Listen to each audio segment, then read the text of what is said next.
বিসমিল্লাহির রহমানির রাহিম। সকল প্রশংসা মহান আল্লাহ রাব্বুল আলামিনের। কাছে কিংবা দূরে, দেশে কিংবা প্রবাসে, যে যেখান থেকে আমাদের ভিডিওটা দেখছেন, সকলের প্রতি সালাম। আসসালামু আলাইকুম ওয়া রাহমাতুল্লাহি ওয়া বারাকাতুহু।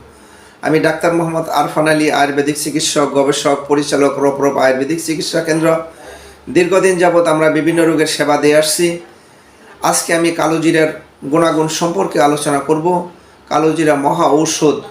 হুজুর আকরাম সাল্লাল্লাহু আলাইহি সাল্লাম বলেছেন, মানুষ যদি প্রতিনিয়ত কালোজিরা এবং মধু গ্রহণ করে, সকল প্রকার রোগ থেকে এরকম নিরাপদ থাকতে পারে।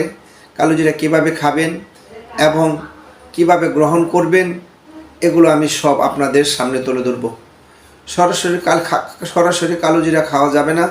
সরাসরি কালোজিরা খেলে শরীরের বিভিন্ন ক্ষতি হতে পারে। আমরা কালোজিরাকে এরকমভাবে ভালো করে ধুয়ে রোদ্রে শুকিয়ে কালোজিরার পাউডার করে আমরা সকালে পানির সাথে মিশ্রিত করে খেতে পারি, অথবা আমরা মধুর সাথে মিশ্রিত করতে পারি। সকালে আমরা 1 গ্লাস পানির সাথে মিশ্রিত করে খাবো এবং রাত্রিতে শোয়ার আগেও আমরা 1 গ্লাস পানির সাথে মিশ্রিত করে খাবো। যদি আমরা কালোজিরা গ্রহণ করি, আমাদের দেশের বেশিরভাগ লোক কোমর ব্যথা, ঘাড় ব্যথা, শরীর ব্যথা, বিভিন্ন ব্যথায় জর্জরিত। নিয়মিতভাবে কালোজিরা সেবন করিলে আমাদের শরীরের রক্ত এরকম পরিষ্কার হয়ে যাবে, শরীরের রক্তের টক্সিন মুক্ত হয়ে যাবে, শরীরের রক্ত এরকমভাবে সার্কুলেশন বেড়ে যাবে, টক্সিনগুলো আমাদের এরকম বের হয়ে যাবে। আমাদের শরীরের যত রকমের বিষ ব্যথা থাকুক না কেন, আমরা যদি কালোজিরা নিয়মিতভাবে সেবন করি, আল্লাহ পাক আমাদেরকে সুস্থতা দান করবেন।